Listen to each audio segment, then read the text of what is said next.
तो दोस्तों, Spiderman series के आज के एपिसोड में हम बात करने वाले हैं सन 2014 की द अमेजिंग स्पाइडरमैन 2 मूवी के बारे में। एंड्रू गारफील्ड की ये दूसरी स्पाइडरमैन मूवी विजुअली बहुत ही कूल और एक्शन से भरपूर है, लेकिन इस फिल्म की स्टोरी काफी बड़ी और कॉम्प्लेक्स है। इसी वजह से ये मूवी कई लोगों को समझ में नहीं आई।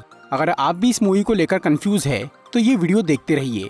आज मैं द अमेजिंग स्पाइडरमैन 2 मूवी को शॉर्ट में एक्सप्लेन करूंगा, तो बिना किसी देरी के आइए देखते हैं।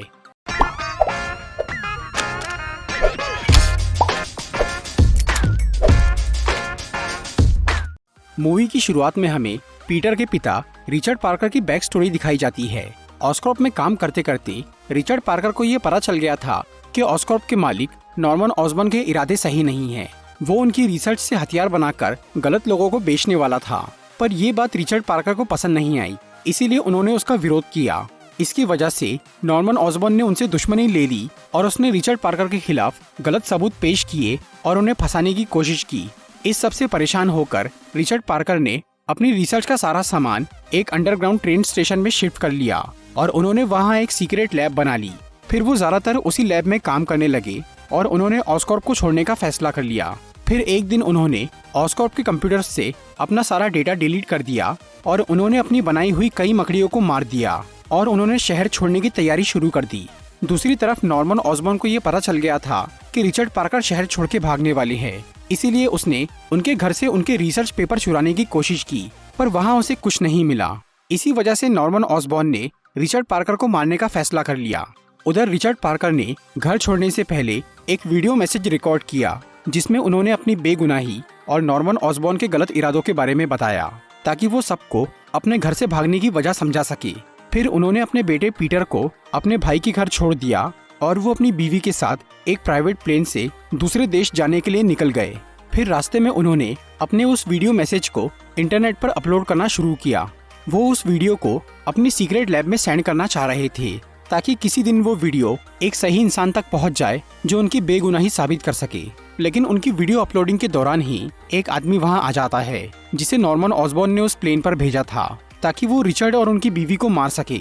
फिर वो आदमी उनकी अपलोडिंग रोककर उन्हें मारने की कोशिश करता है, लेकिन रिचर्ड पार्कर उससे लड़के अपनी वीडियो अपलोड करने में कामयाब हो जाते हैं।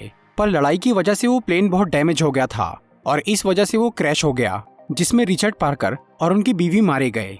इसके बाद हमें 2014 यानी द अमेजिंग स्पाइडरमैन 1 के 2 साल बाद का टाइम दिखाया जाता है। पीटर अब स्पाइडरमैन बनकर मुजरिमों को पकड़ने में एक्सपर्ट हो गया था। उसकी हाई स्कूल की पढ़ाई अब पूरी हो गई थी और ग्वेन के साथ उसकी रिलेशनशिप भी अच्छी चल रही थी। लेकिन पीटर को हमेशा ये डर लगा रहता था कि उसकी वजह से ग्वेन को कुछ हो न जाए, और क्योंकि उसने ग्वेन के पिता से ये वादा किया था कि वो उससे दूर रहेगा और अब वो अपना वादा नहीं निभा रहा था, इसीलिए उसे हर जगह ग्वेन के पिता एक भूत की तरह दिख रहे थे। इसी वजह से वो ग्वेन के साथ ब्रेकअप कर लेता है और वो पूरी तरह से अपने स्पाइडरमैन के काम में लग जाता है। इसके साथ ही वो अपनी स्पाइडरमैन वाली फोटोज एक न्यूज़पेपर कंपनी में बेचकर पैसे कमाता है। इसी दौरान ऑस्कॉर्प में नॉर्मन ऑसबॉर्न बहुत बीमार हो चुका था और उसका आखिरी वक्त आ गया था, इसीलिए उसका बेटा हैरी उससे मिलने आता है, जो कि 8 साल से अपने पिता से दूर एक बोर्डिंग स्कूल में पढ़ रहा था। नॉर्मन अपने बेटे हैरी को बताता है कि उसे एक ऐसी जानलेवा बीमारी है जो कि खानदानी है और वो बीमारी 20 साल की उम्र से शुरू हो जाती है। और क्योंकि अब हैरी भी 20 साल का हो गया था, इसीलिए अब उसे भी वो बीमारी होना शुरू हो गई थी। नॉर्मन ने अपनी पूरी जिंदगी इस बीमारी का इलाज ढूंढा और इसकी कंपनी के साइंटिस्ट ने भी इसके ऊपर बहुत रिसर्च की, पर उन्हें इसका इलाज नहीं मिला। नॉर्मन खुद तो इस बीमारी से लड़ नहीं पाया, लेकिन वो चाहता था कि हैरी उसका मुकाबला करे, इसीलिए उसने अपनी जिंदगी भर की रिसर्च हैरी को सौंप दी ताकि वो उस बीमारी का इलाज ढूंढ सके। इसके बाद नॉर्मन ऑसबॉर्न मर जाता है और हैरी को ऑस्कॉर्प का CEO बना दिया जाता है, लेकिन इस बात से कंपनी के लोग खुश नहीं थे और वो हैरी को वहाँ से निकालना चाहते थे। नॉर्मन ऑसबॉर्न के मरने की खबर पूरे शहर में फैल जाती है।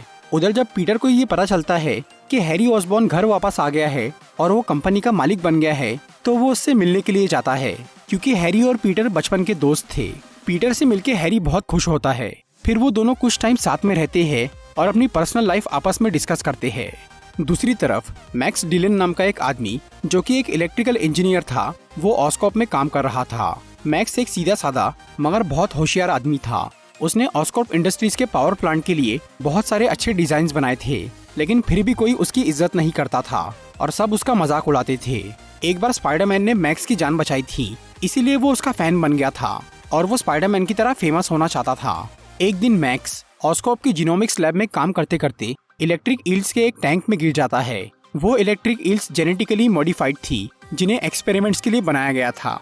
मैक्स के उस टैंक में गिरते ही वो इलेक्ट्रिक ईल्स उसे काट लेती है, जिससे उसकी बॉडी म्यूटेट हो जाती है और वो एक जीता जागता इलेक्ट्रिक जनरेटर यानी इलेक्ट्रो बन जाता है। अब उसके पास बिजली को काबू करने की शक्ति आ गई थी और क्योंकि उसका शरीर एक इलेक्ट्रिक जनरेटर की तरह बन गया था, इसलिए अब उसे बिजली की भूख लग रही थी और अपनी इस भूख को मिटाने के लिए वो न्यूयॉर्क के टाइम्स स्क्वायर इलाके में पहुंच जाता है, क्योंकि वहां बहुत सारी इलेक्ट्रिसिटी थी। वहां जब मैक्स एक पावर केबल से इलेक्ट्रिक एब्जॉर्ब करता है तो उसकी शक्ति बढ़ जाती है और बेकाबू हो जाती है और मैक्स के ना चाहते हुए भी उसके हाथों तबाही होने लगती है। इसीलिए पुलिस वाले उसे घेर लेते हैं।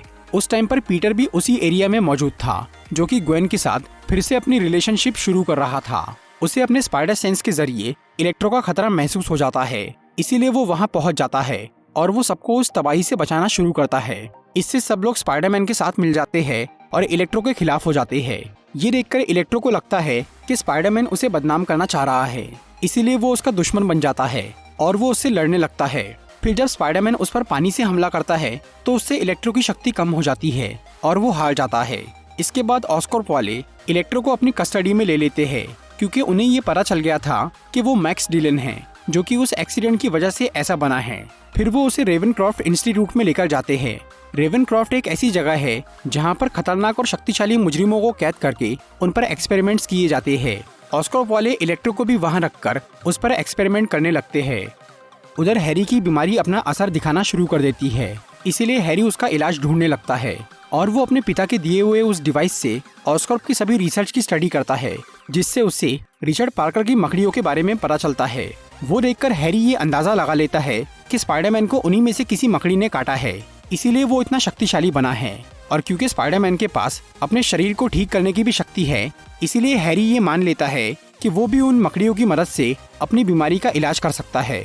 पर क्योंकि अब उन सभी मकड़ियों को मार दिया गया था, इसीलिए हैरी के पास अपनी बीमारी को ठीक करने का एक ही तरीका था और वो था स्पाइडरमैन का खून। पर स्पाइडरमैन तक पहुंचना इतना आसान नहीं था, इसीलिए इस काम के लिए हैरी पीटर से मदद मांगता है। क्योंकि पीटर स्पाइडरमैन की फोटोज निकालता था, इसीलिए हैरी को लगा कि वो उसे जानता है। फिर वो पीटर से मिलके उसे अपनी बीमारी और स्पाइडरमैन के खून से अपने इलाज के बारे में बताता है। लेकिन पीटर उसे ये बोलता है कि इस काम में बहुत खतरा है, पर फिर भी हैरी उससे बहुत रिक्वेस्ट करता है, इसीलिए पीटर स्पाइडरमैन को उससे मिलवाने के लिए तैयार हो जाता है। फिर कुछ टाइम बाद पीटर अपने स्पाइडरमैन वाले रूप में हैरी से आकर मिलता है और वो उसे समझाने की कोशिश करता है कि उसके खून से वो बीमारी बढ़ भी सकती है, इसीलिए वो उसे अपना खून नहीं दे सकता। इससे हैरी को बहुत गुस्सा आता है और वो स्पाइडरमैन से नफरत करने लग जाता है। इस सब के बीच पीटर आज भी इस बात को लेकर परेशान था कि उसके माँ बाप उसे छोड़कर क्यों चले गए थे, इसीलिए वो आंट में से उनके बारे में पूछता है और वो अपने पिता के बैग में से मिले हुए सामान को देखता है। इससे उसे कुछ क्लू मिलते हैं, जिसका इस्तेमाल करके वो अपने पिता की उस सीक्रेट अंडरग्राउंड लैब तक पहुंच जाता है। वहां पर पीटर को अपने पिता का वो वीडियो मैसेज मिल जाता है, जिससे उसे पता चल जाता है कि उसके माँ बाप को क्यों भागना पड़ा। उस वीडियो में रिचर्ड पार्कर ने ये भी बताया था कि उन्होंने उस जेनेटिकली मॉडिफाइड स्पाइडर को बनाने के लिए खुद का डीएनए इस्तेमाल किया था, मतलब उनके खून के बिना उन मकड़ियों को दोबारा नहीं बनाया जा सकता। और क्योंकि पीटर के अंदर अपने पिता का डीएनए था, इसीलिए उस मकड़ी के काटने से उसे वो शक्तियाँ मिली थी। अगर वो मकड़ी किसी और को काटती तो वो कभी स्पाइडरमैन नहीं बन पाता।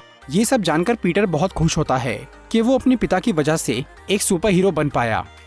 दूसरी तरफ हैरी को अपनी असिस्टेंट से ये पता चल जाता है कि वो मकड़ियाँ जिसकी उसे तलाश है, ऑस्कॉर्प के साइंटिस्ट ने उन्हें मारने से पहले उनका जहर निकाल लिया था और उन्होंने उस जहर को सबसे छुपा के उसी बिल्डिंग में कहीं रखा है।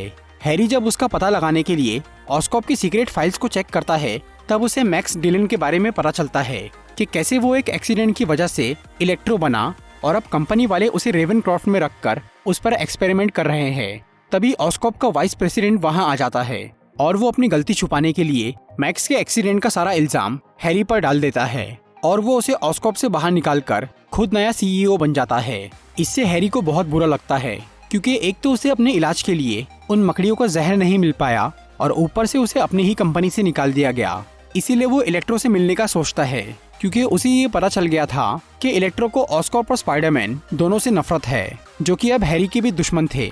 इसीलिए वो रेवेनक्रॉफ्ट जाकर इलेक्ट्रो को बताता है कि उसे भी ऑस्कॉर्प और स्पाइडरमैन ने धोखा दिया है। इसीलिए इलेक्ट्रो उसकी बातों में आ जाता है। फिर हैरी उसे वहाँ से आज़ाद करवा देता है और वो उसकी मदद से ऑस्कॉर्प में घुस जाता है। इसके बदले में हैरी उसे ऑस्कॉर्प की पूरी बिजली दे देता है और वो वाइस प्रेसिडेंट के जरिए उस सीक्रेट चेम्बर तक पहुंच जाता है जहां पर उन मकड़ियों का जहर था। उस जगह पर कई तरह के खास आर्मर भी थे जो कि नॉर्मन ऑसबॉर्न ने बनवाए थे। वहां पर हैरी उस मकड़ी के जहर का इंजेक्शन लेता है, लेकिन वो जहर उसकी बॉडी को सूट नहीं करता। इससे उसकी बीमारी बहुत तेजी से बढ़ने लगती है और उसकी पूरी बॉडी सड़ने लगती है। और तब हैरी उस जगह पर रखे हुए एक आर्मर को पहन लेता है, जिससे उसका शरीर थोड़ा ठीक होता है और उसकी जान बच जाती है। हैरी अब ग्रीन गॉब्लिन बन गया था और उसे स्पाइडरमैन से बदला लेना था, क्योंकि उसे लग रहा था कि अगर स्पाइडरमैन उसे अपना खून दे देता तो उसका ऐसा हाल नहीं होता। इसीलिए वो स्पाइडरमैन को मारने के लिए निकल जाता है। उधर इलेक्ट्रो ऑस्कॉर्प के मेन पावर प्लांट, जिससे पूरे शहर को इलेक्ट्रिसिटी मिलती थी, उस पर कब्जा कर लेता है और उसमें की पूरी पावर एब्जॉर्ब कर लेता है, जिससे पूरे शहर की लाइट चली जाती है। उस टाइम पर पीटर और ग्वेन साथ में थे। वो दोनों ये देखकर समझ जाते हैं कि ये इलेक्ट्रो का काम है। इसीलिए पीटर उसे रोकने के लिए पावर प्लांट के पास पहुंच जाता है और पीटर के मना करने के बावजूद भी ग्वेन उसकी मदद करने वहां आ जाती है। वहां पीटर इलेक्ट्रो से लड़ने के साथ साथ उस पावर प्लांट के सर्किट को ठीक करता है और जैसे ही इलेक्ट्रो उस सर्किट पे हमला करता है तो वो उससे कनेक्ट हो जाता है और तब ग्वेन उस पावर प्लांट का स्विच ऑन कर देती है। इससे पूरे शहर की लाइट वापस आ जाती है और इलेक्ट्रो ओवरलोड होकर मारा जाता है। फिर पीटर और ग्वेन वहां से निकलने की तैयारी करते हैं, पर तभी वहां पर गॉब्लिन यानी हैरी आ जाता है और वो ग्वेन को वहां देखकर ही समझ जाता है कि स्पाइडरमैन असल में पीटर है। इसीलिए हैरी उससे बदला लेने के लिए ग्वेन को मारने के पीछे पड़ जाता है और वो ग्वेन को उठाकर एक क्लॉक टावर के ऊपर चला जाता है। वहाँ पीटर ग्वेन को बचाने के लिए हैरी से लड़ना शुरू करता है, लेकिन इस लड़ाई की वजह से वो क्लॉक टावर टूट जाता है और ग्वेन वहाँ से नीचे गिर जाती है। पीटर उसे अपने वेब से पकड़ तो लेता है, लेकिन झटके से नीचे गिरने की वजह से ग्वेन की रीढ़ की हड्डी टूट जाती है और वो मर जाती है। इससे पीटर गहरे अफसोस में डूब जाता है और वो स्पाइडरमैन बनना छोड़ देता है। इससे शहर में जुर्म काफी बढ़ जाते हैं। दूसरी तरफ हैरी को गिरफ्तार करके उसे रेवेनक्रॉफ्ट में डाल दिया गया था। वहाँ पर उसका इलाज होता है। इससे उसकी बीमारी थोड़ी कम हो जाती है, लेकिन उस मकड़ी की जहर की वजह से उसका दिमाग खराब हो गया था। इसीलिए वो पूरे शहर पर कब्जा करने की सोच रहा था और इस काम के लिए वो गुस्टाव फियर्स नाम के एक आदमी की हेल्प लेता है, जो कि हैरी के लिए कुछ क्रिमिनल्स की एक टीम तैयार करता है और हैरी उन क्रिमिनल्स को अपनी कंपनी के खास आर्मर देता है। उस टीम का सबसे पहला मेंबर था एलेक्सिस सिड सेविज, जो कि राइनो सूट पहनकर शहर पे हमला कर देता है। उधर पीटर 5 महीने से अपने घर पे बैठा हुआ था। फिर वो एक दिन ग्वेन की एक पुरानी स्पीच देखता है और वो उससे इंस्पायर होकर फिर से स्पाइडरमैन बनने का फैसला कर लेता है और वो अपना सूट पहनकर राइनो से लड़ने पहुंच जाता है। तो दोस्तों, ये थी द अमेजिंग स्पाइडरमैन 2 मूवी की एक्सप्लेनेशन वीडियो। अगर आपको ये वीडियो अच्छी लगी हो तो इसे लाइक और शेयर जरूर करिए और ऐसी इंटरेस्टिंग वीडियोस देखने के लिए सब्सक्राइब कीजिए हमारा चैनल और इस बेल को दबाइए ताकि आपको हमारी वीडियोस सही टाइम पर मिल सके। I'm walking alone, the streets are empty. The only thing I can see is my own silhouette. I'm getting stronger, step by step. The clock is ticking, but there's no time for me.